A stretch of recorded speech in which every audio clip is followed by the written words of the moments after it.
Hai, welcome back to Sia ID. Kali ini kita bakal lanjut alur cerita dari Jet Dynasty episode keempat nih sob. Yang mana pada episode sebelumnya menceritakan kelanjutan dari latihan kultivasi Siofan yang telah dewasa di puncak bambu besar di bawah bimbingan Master Tian Buyi. Akhirnya Siofan telah membuat kemajuan dalam berlatih kultivasi. Saat berlatih, Siofan terus diganggu oleh seekor monyet, sehingga Siofan dan Ling Er berencana menangkap monyet itu. Di tengah hutan bambu, saat mereka hendak mengejar monyet itu, Ling Er tiba-tiba terjatuh ke dalam lembah. Pada saat Siofan hendak menyelamatkan sang pujaan hati yang telah pingsan tak berdaya di pinggir sebuah rawa, tiba-tiba artefak iblis yang dibawa Siofan bergerak dan menarik Siofan menuju ke dalam rawa, sehingga membuat Siofan masuk ke dalam rawa tersebut dan akhirnya menemukan tongkat yang beresonansi dengan artefak iblisnya. So, sebelum masuk ke alur cerita Jet Dynasty episode keempat, jangan lupa subscribe channel ini dan berikan like jika kalian menyukai alur cerita yang kami rangkum. Tanpa panjang lebar lagi, oke langsung saja kita masuk ke alur cerita.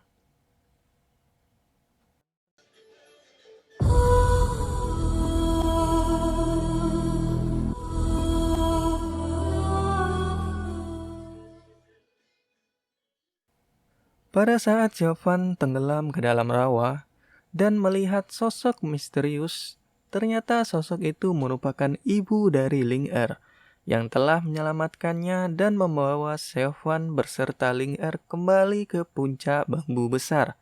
Saat Jovan telah kembali sadar, Jovan seketika menanyakan kabar Ling Er. Apakah dia baik-baik saja? Sepertinya Jovan ini khawatir dengan sang pujaan hatinya nih. Setelah itu datanglah Tian Buyi dengan raut wajah yang marah.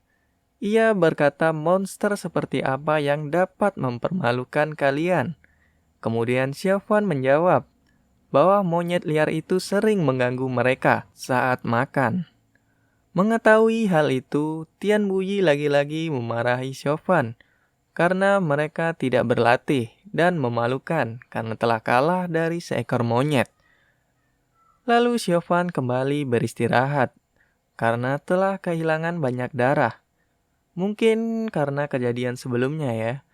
Setelah itu, Ibu Ling Er merasa janggal karena saat ia menemukan mereka di rawa bernama Kolam Hausan, di sana tidak terdapat hal yang aneh. Lantas, Tian Buyi pun mengatakan, itu karena murid puncak bambu besar semuanya tidak memenuhi kualifikasi. Saat sore hari, datanglah monyet nakal yang sebelumnya sering mengganggu mereka, sedang membawa sebuah tongkat iblis ke kamar Jovan. Ya, monyet ini akhirnya jadi jinak nih sama Jovan karena udah ditolong sebelumnya ya. Monyet itu langsung membangunkan Jovan. Dan Ling Er pun melihat monyet nakal itu. Melihat hal itu, Ling Er langsung mengejarnya bersama anjing besarnya. Pada saat anjingnya hendak menggigit monyet tersebut, si monyet langsung melemparkan tongkat itu. Ya, otomatis si anjing nurut dong, karena dia kira itu tulang kali ya. Oke, melihat hal itu, Ling Er tidak bisa tinggal diam. Ia langsung mengejar monyet itu. Hingga pada akhirnya si monyet terpojok. Dan ya karena sifat Jovan yang baik hati dan tidak sombong ini, ia langsung melindungi monyet itu dan memberikan monyet itu nama Xiao Hui. Lalu Xiao Hui ini membawa tongkat iblis dan memberikannya kepada Jovan. Pada saat malam hari, Jovan tidak lupa berlatih teknik yang telah diajarkan Puzi kepadanya dan menggabungkannya dengan teknik yang ia pelajari di puncak bambu besar. Beberapa saat kemudian, Jovan menyadari bahwa teknik kebijaksanaan agung dan teknik puncak bambu besar semuanya akan bertabrakan dan menghilang. Dengan kata lain, teknik ini tidak dapat terhubung. Akan tetapi Xiaofan terus berlatih, sehingga sudah membuat kemajuan sedikit demi sedikit. Scene beralih ke Jingyu.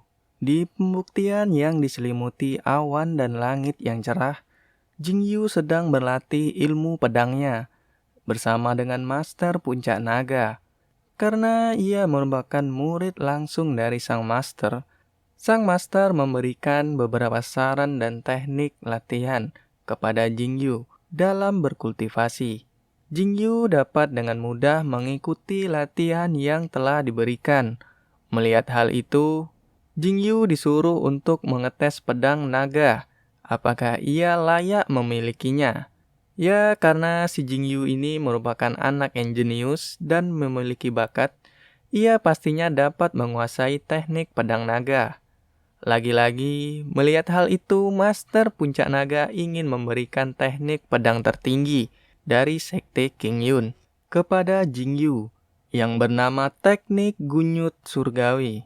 Ya, teknik ini mirip sekali dengan teknik yang digunakan oleh si Ucok saat melawan Puzi. Karena teknik ini terlalu OP, Jingyu tidak dapat menahannya. Padahal, ia hanya sekedar melihat teknik itu. Seketika Jingyu pun pingsan tak berdaya. Ternyata lemah juga si Jingyu ya. Saat tragedi di desa saja dia langsung pingsan ya, melihat teknik yang dikeluarkan oleh Suco. Sementara Xiaofan ini masih terlihat kuat, lihat tekniknya. Sampai dia terpental baru pingsan si Xiaofan ya. 4 sehat 5 sempurna. Ya, itulah yang sedang dilakukan Xiaofan.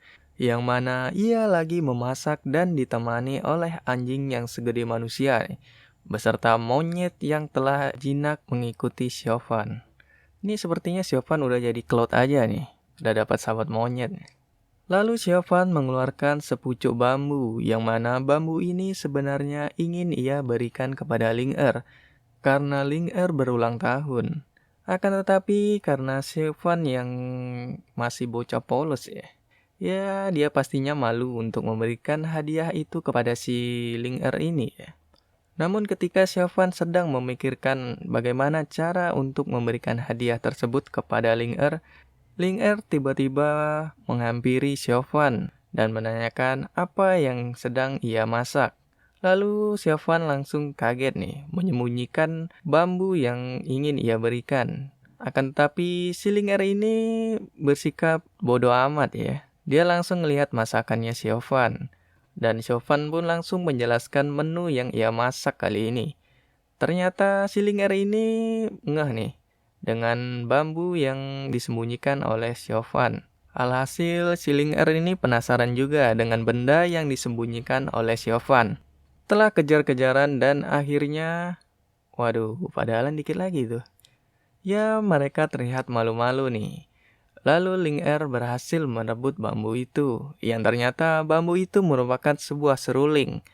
Ketika Xiaofan hendak merebutnya kembali, tanpa sengaja malah terjatuh dan akhirnya masuk ke dalam panci.